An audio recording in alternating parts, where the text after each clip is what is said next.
ஒரு விதமான பைத்தியம். அவனுக்கு விவசாயம் பண்றது எனக்கு ஆசை இல்லை, பேராசை.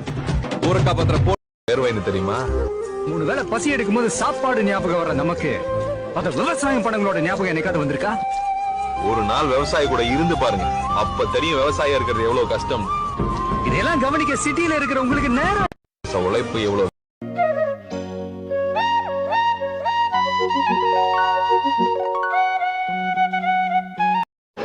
ஏங்க நாங்கள் விவசாயம் தாங்க பண்ணிகிட்டு இருக்கோம். ஒரு விவசாயியால் வேறு என்னங்க வீடியோ போட முடியும்?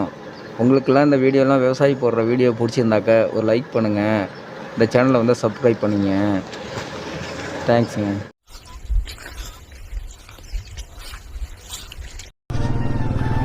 பரவாயில்ல, நமக்கு ஒரு டைம் வரும், வெயிட் பண்ணுவோம். எத்தனை பேருக்கு விவசாயம் பிடிக்கும்? எத்தனை பேருக்கு? ஏங்க நாங்கள் விவசாயம் தாங்க பண்ணிகிட்டு இருக்கோம். ஒரு விவசாயியால் வேறு என்னங்க வீடியோ போட முடியும்? உங்களுக்கெல்லாம் இந்த வீடியோலாம் விவசாயி போடுற வீடியோ பிடிச்சிருந்தாக்க ஒரு லைக் பண்ணுங்கள், இந்த சேனலை வந்து சப்ஸ்கிரைப் பண்ணிங்க. தேங்க்ஸுங்க. ஏங்க ஒரு நிமிஷம் மேலே தள்ளிடாதீங்க.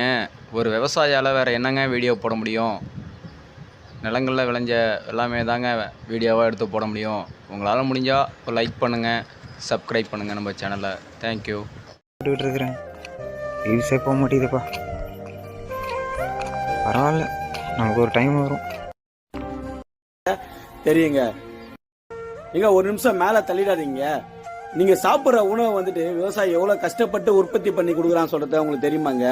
இந்த விவசாய சேனலை சப்ஸ்கிரைப் பண்ணி வச்சுக்கங்க. அப்பதான் விவசாயி எவ்வளவு கஷ்டப்பட்டு உங்களுக்கு வந்து உணவை வந்து உற்பத்தி பண்ணி கொடுக்குறான்னு சொல்றத தெரியுங்க.